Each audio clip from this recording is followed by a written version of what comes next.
warahmatullahi wabarakatuh. Halo teman-teman semua, selamat datang di video aku. Perkenalkan, nama aku Andila Pramatyasari dengan NPM A1G024009. Dosen pengampu aku adalah Bapak Muhammad Kristiawan. Selamat menyaksikan video aku ya. Di sini saya akan menjelaskan materi tentang filsafat pendidikan dan teori manajemen pendidikan. Kalian tahu nggak nih, apa itu filsafat pendidikan? Filsafat berasal dari bahasa Yunani kuno, yaitu philos dan sophia. Philos yang artinya cinta yang sangat mendalam, dan sophia yang artinya kearifan atau kebijakan. Secara harfiah, filsafat adalah cinta yang sangat mendalam terhadap kearifan atau kebijakan.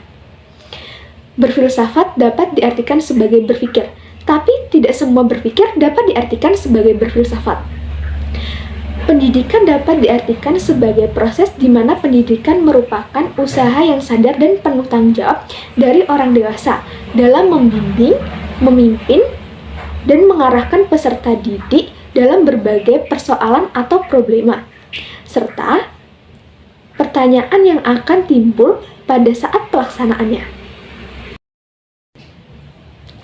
Filsafat pendidikan adalah filsafat yang digunakan dalam studi mengenai masalah-masalah pendidikan. Filsafat akan menentukan mau dibawa kemana siswa kita. Filsafat merupakan perangkat nilai-nilai yang melandasi dan membimbing ke arah pencapaian tujuan pendidikan. Aliran-aliran filsafat yaitu yang pertama, aliran progresivisme, yang kedua, aliran esensialisme, yang ketiga, aliran perennialisme, yang keempat, aliran nafisme, yang kelima, aliran materialisme. Untuk pengertiannya boleh dibaca sendiri ya teman-teman. Manfaat filsafat dalam kehidupan sehari-hari yaitu yang pertama, sebagai dasar dalam bertindak, yang kedua, sebagai dasar dalam mengambil keputusan, yang ketiga, untuk mengurangi salah paham dan konflik, yang keempat, persiapan menghadapi situasi dunia yang selalu berubah, dan yang kelima, menjawab keraguan. Ciri-ciri berpikir filosofi yaitu yang pertama, berpikir dengan menggunakan disiplin berpikir yang tinggi. Yang kedua, berpikir secara sistematis dan teliti. Yang ketiga, menyusun suatu skema konsepsi. Yang keempat, menyeluruh dan seluas-luasnya. Yang kelima, setinggi-tingginya. Yang keenam, setuntas-tuntasnya, serta selengkap-lengkapnya.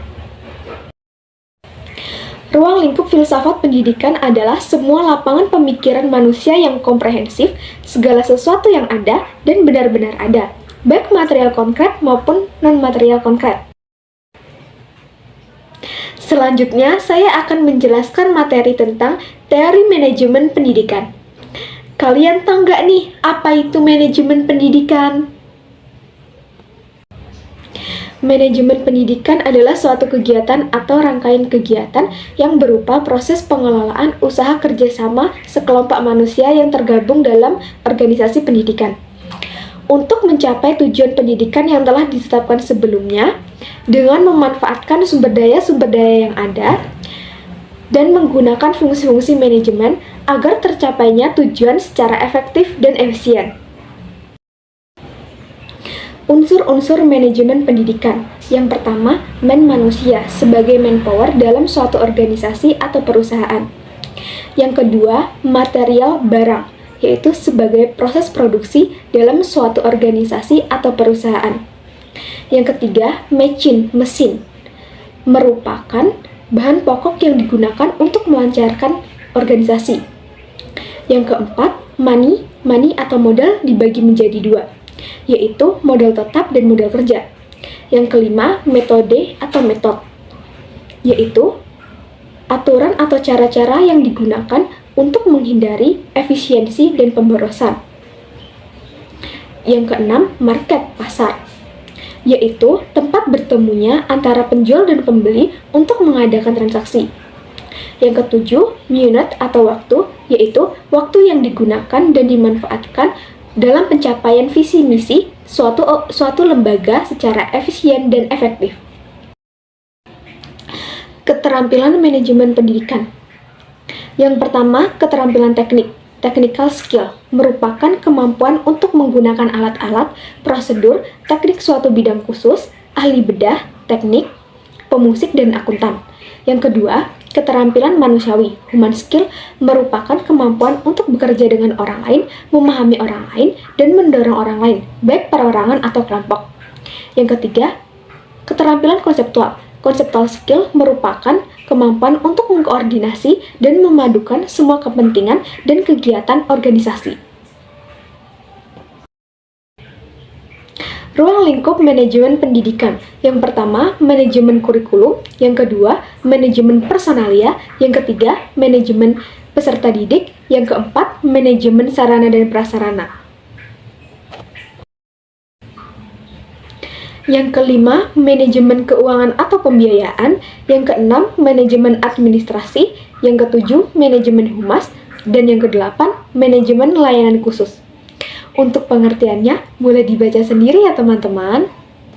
Prinsip-prinsip manajemen pendidikan. Yang pertama, memprioritaskan tujuan di atas kepentingan pribadi dan kepentingan mekanisme kerja.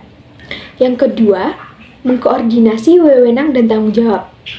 Yang ketiga, memberi tanggung jawab pada personil sekolah, hendaknya sesuai dengan sifat-sifat dan kemampuannya.